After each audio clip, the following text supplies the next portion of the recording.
당신이 몰랐던 이야기. 오늘은 영화 중경상림의 배경이 되었던 홍콩의 슬럼 춘킹맨션에 대한 이야기입니다. 많은 분들께서 홍콩의 슬럼이라는 말을 들으면 아마 구룡성체를 떠올리실 듯 합니다. 구룡성체는 홍콩을 넘어서 아시아의 마굴로 불릴 만큼 기괴한 구조물과 열악한 환경, 각종 범죄로 악명 높던 곳이었죠. 구룡성체 덕분에 홍콩 특유의 퇴폐적이고 신비로운 분위기가 형성되기도 했고요. 하지만 1993년에 구룡성체가 철거되면서 구룡성체는 더 이상 존재하지 않는 홍콩 역사 속 한 장면이 되었죠. 그렇다고 홍콩의 모든 슬럼이 사라진 것은 아닙니다. 한때 구룡성체와 양대 산맥으로 불릴 만큼 홍콩의 대표적 슬럼이었으나 철거되지 않고 여전히 구룡반도에 남아 음산한 분위기를 풍기는 곳이죠. 바로 이번 영상의 주제 춘킹맨션입니다. 춘킹맨션은 홍콩 구룡반도의 침사추이 남부에 위치한 주상 복합 건물입니다. 1961년에 완공된 이 건물은 17층 높이의 총 5개의 블록으로 구성되어 있는데 주거와 상업, 숙박시설이 혼재되어 있어 다양한 사람들이 거주하고 드나드는 곳이죠. 특히 남아시아, 중동, 아프리카 등 다양한 출신의 사람들이 춘킹맨션 안에서 독특한 문화적 융합을 이루고 있기 때문에 춘킹맨션은 도시 속의 작은 세계로도 불리고 있습니다. 또한 영화 중경상림의 배경지로서 홍콩 특유의 이국적이고 신비로운 분위기를 느낄 수 있는 곳이기 때문에 사진을 찍으러 오는 관광객들도 많고요. 이렇게만 들으면 춘킹맨션은 슬럼이 아니라 그냥 홍콩의 대표적 관광 명소 중 하나인 것 같은데 어째서 슬럼으로 악명이 높은 걸까요? 사실 지금의 춘킹맨션은 예전처럼 악명 높은 슬럼가는 아닙니다.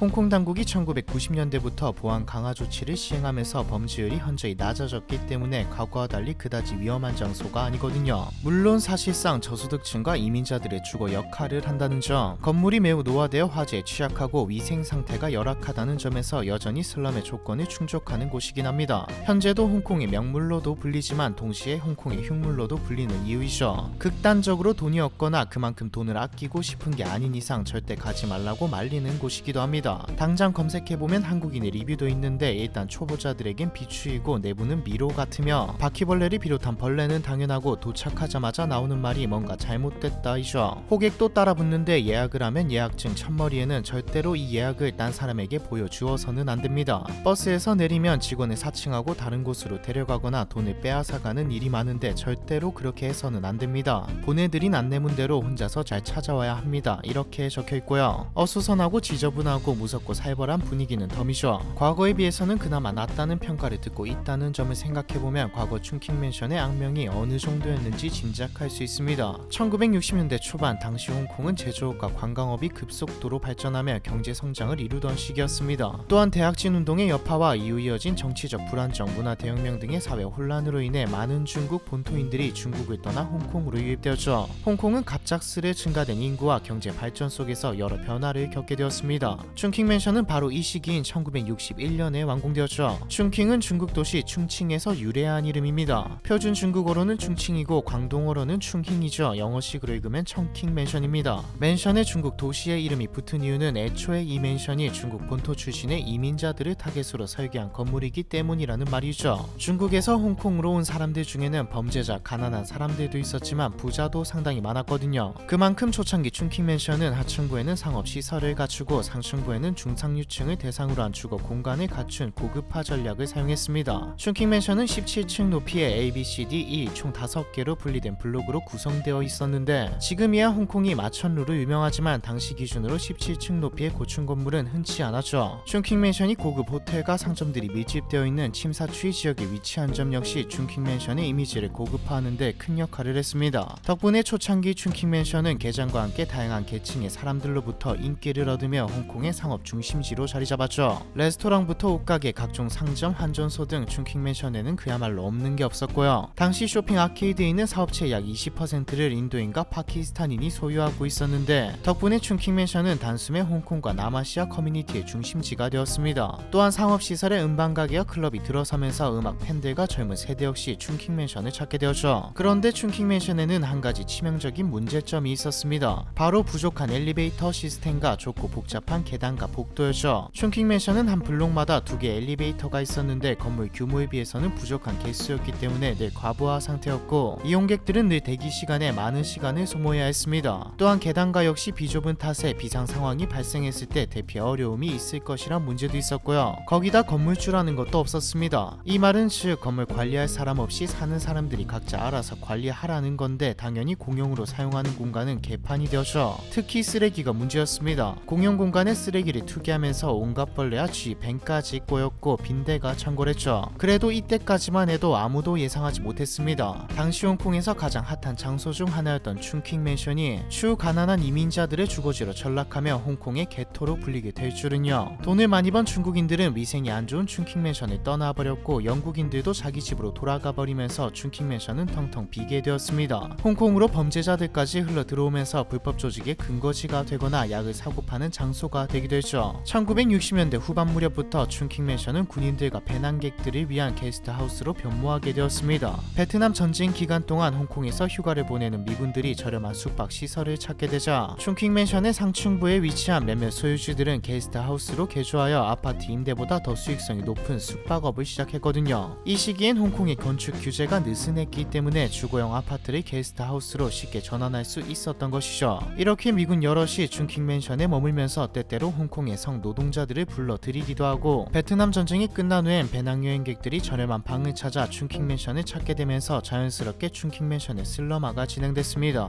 이 정도가 되니 여성이 혼자 묵었다면 성범죄 표적이 되었고 소문이 퍼져나가면서 정말 싼값의 위험을 무릅쓸 만한 사람이 아니라면 찾지 않게 되었죠. 게스트하우스나 식당, 상점, 경공업, 작업장으로까지 개조되면서 춘킹 맨션은 건물 미관마저 나빠졌습니다. 애초에 상층부는 상업용으로 계획된 곳이 아님에도 불구하고 주방이나 에어컨, 텔레비전 등이 추가로 설치되면서 더 많은 전기가 필요해지자 사람들이 벽에 대충 케이블을 걸고 전기를 공급받기 시작했거든요. 그렇게 홍콩의 명물이라고 불리던 춘킹 맨션은 단숨에 흉물이 되어버리고 맙니다. 그럼에도 불구하고 춘킹 맨션이 꾸준히 유지될 수 있었던 것은 방값이 싸기 때문이었죠. 유럽인, 미국인, 호주인 할 것 없이 홍콩을 찾는 사람 중에 저렴한 숙박을 원하는 사람들은 모두 춘킹 맨션을 찾았습니다. 한때 중국 상류층들이 거주했던 춘킹 맨션이 고작 20년 사이에 가난한 사람들 또는 극강의 가성비를 따지는 사람들의 저렴한 숙소가 된 것이죠. 1970년대부터는 아예 범죄의 소굴이 됩니다. 도시가 발전하면 범죄자들과 가난한 자들이 몰려 사는 곳이 생기면서 슬럼화되는 지역이 생기기 마련이죠. 구룡성체와 춘킹 맨션은 홍콩 슬럼의 중심이 되었습니다. 이전에는 범죄와 불법이 일어나지만 여행객도 오는 장소였다면 이제는 마굴이 되어버린 것이죠. 홍콩의 마피아인 사마페도 춘킹 맨션에서 활동했던 것으로 알려져 있고요. 1988년에는 큰 화재가 발생하면서 춘킹 맨션에 묵고있던 덴마크 여행자가 사망하고 9명이 부상을 입는 인명피해를 입었습니다. 이때 춘킹 맨션의 관리 부실과 화재에 취약한 건물 구조, 노후화된 전기 시스템의 심각성이 화두에 오르긴 했으나 약 5년 동안이나 구체적인 대책은 마련되지 않았고 계속해서 더 많은 상점과 시설이 신설되기만 했죠. 약자와 범죄자들이 가는 곳이었기에 당장 홍콩 시민들이 사는 곳도 아니었기에 문제는 방치되었습니다. 시민이 산다고 해도 시민으로 생각하지 않는 사람이 살고 있었죠. 화재로 사람이 죽고 문제점이 드러나게 되면서 일반인들은 아예 눈길조차 주지 않는 곳이 되었고요. 결국 1993년 전기 시스템 과부하로 건물 전체가 일주일 동안 정전 상태에 빠지면서 이 사건을 계기로 건물 소유주 협회가 전기 공급 시스템을 전면 개편하게 됩니다. 이때부터 홍콩도 치안에 힘을 쓰는 모습을 보이면서 범죄는 줄어들었지만 문제는 여행객도 안 오고 범죄자들도 안 오니 장사가 안 되기 시작했죠. 이 자리는 고스란히 인도, 파키스탄, 네팔 등에서 온 외국인 노동자들이 채웠습니다.